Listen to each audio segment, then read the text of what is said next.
So we're going to look at the extent that England became Protestant under Somerset, and as always I've put the key themes, the key questions that are going to come up in your exam at the bottom, and the key concepts. So as you're taking notes, it's really important that you try and analyse and evaluate using those concepts at the bottom of each slide. We're going to have a little look at Henry VIII's legacy, Somerset's policy, the way that the church was reviewed and the early reforms that took place, the use of Parliament in terms of Acts of Parliament that were passed and the further reforms that took place, the Act of Uniformity, the Catholic elements that still remained under Somerset, how the Protestant settlement was enforced, and finally coming to a judgment at the end. When Henry VIII died in 1547, the church in England was still largely Catholic, although without the Pope as head of the church. There was still a great deal of support for traditional practices, and major changes such as the dissolution of the monasteries provoked large-scale unrest, which we know from obviously the Pilgrimage of Grace. Moreover, many Catholic practices were still in place. Therefore, even if Somerset wanted to introduce Protestantism, his first task would have to be the removal of Catholic practices. However, even if this were carried out, the winning over the hearts and minds of the English people to a new religion that was based on preaching and was less visually attractive would be a much longer and much more difficult task for Somerset to implement.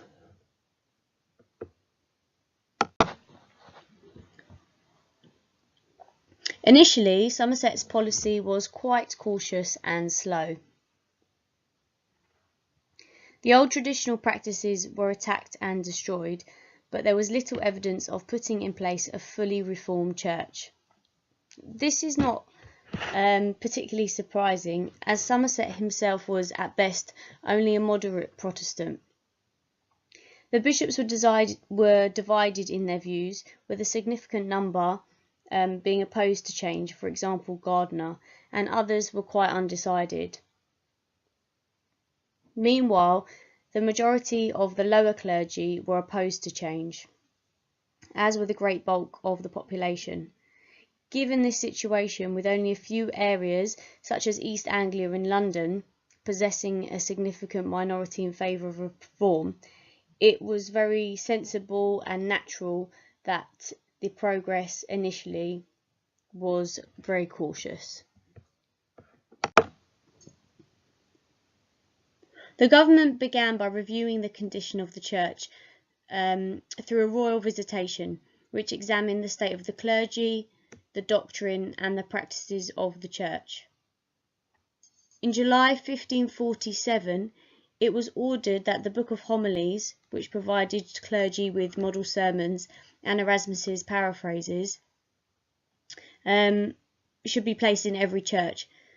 At the same time, clergy were ordered to conduct their services in English, preach every Sunday, and ensure there was an English Bible in each church. Meanwhile, they also had to remove superstitious images and statues. These were cautious moves toward Protestantism, which did not satisfy more radical elements within the church. However, with some arguing that under the terms of Henry VIII's will there should be no religious changes until Edward was 18, the council was keen to proceed cautiously. There were further elements of reform when Parliament met in the autumn of 1547, most notably with the Chantries Act. Although it was claimed that this was an attack on superstition, this was because chantries were places where masses for the souls of the dead were said. It was probable that the most important reason for their dissolution was to raise money to fund the war against Scotland. Parliament also repealed the Treason Act, which meant that radicals were now free to discuss and demand more radical reforms, as restrictions on what could be said were now lifted. As a result, it unleashed even more radical views and unrest, followed by an attack on images and altars. There were also pamphlets attacking the mass, but having repealed the treason law, the government struggled to control such excesses, and series of proclamations had to be issued between January and April 1548 to try and restore order, and also to try and limit and curtail those who were preaching. However, it appears that the impact of these proclamations was limited, as in September 1548 the council had to ban all public preaching, which would further limit the spread of Protestantism.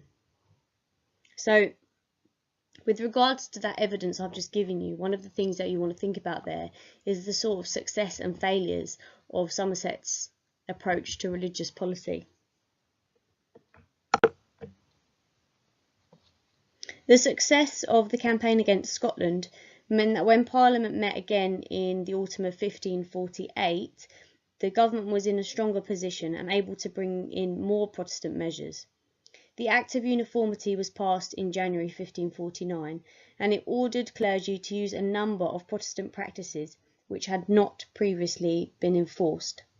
The Act stated that sacraments now consisted of just communion, baptism, confirmation, marriage and burial. Clergy were allowed to marry.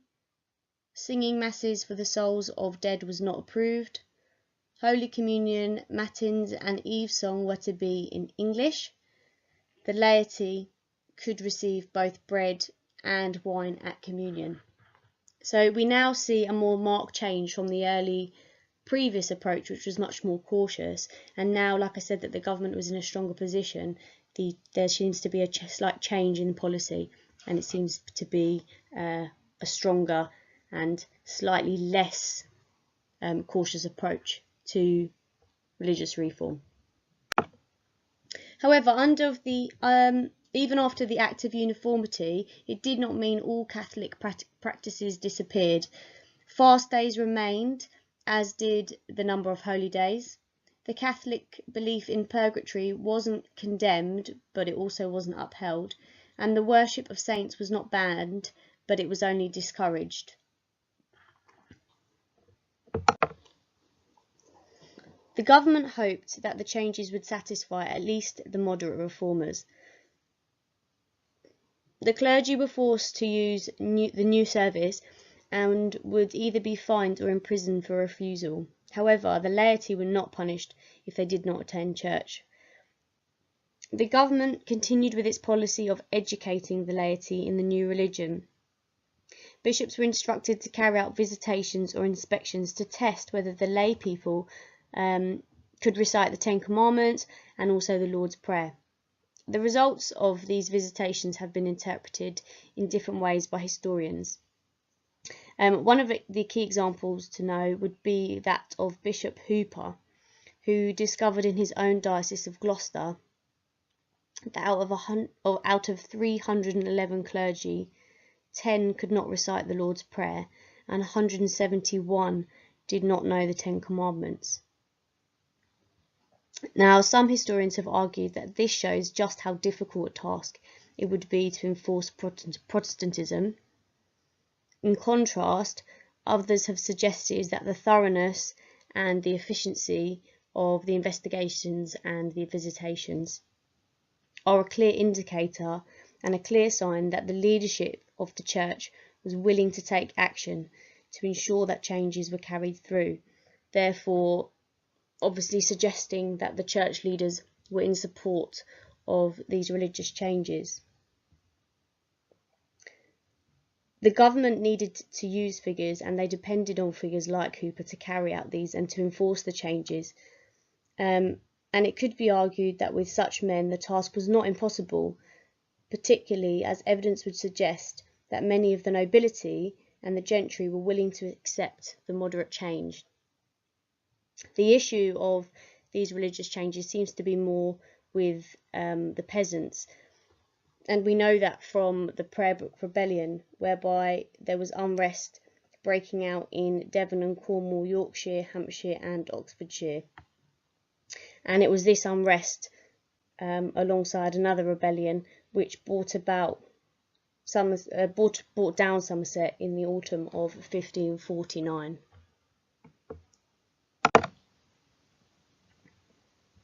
So overall, by the time of Somerset's fall, most of the old Catholic traditions and practices had been attacked and many destroyed, but moves to implement a more radical Protestant faith had only proceeded very slowly and still met major opposition on a grassroots level. So, to what extent was Somerset's England Protestant? You might want to think about doing a table for and against, and also thinking about maybe what is really motivating Somerset's religious policies. And the other thing is what problems would Northumberland inherit?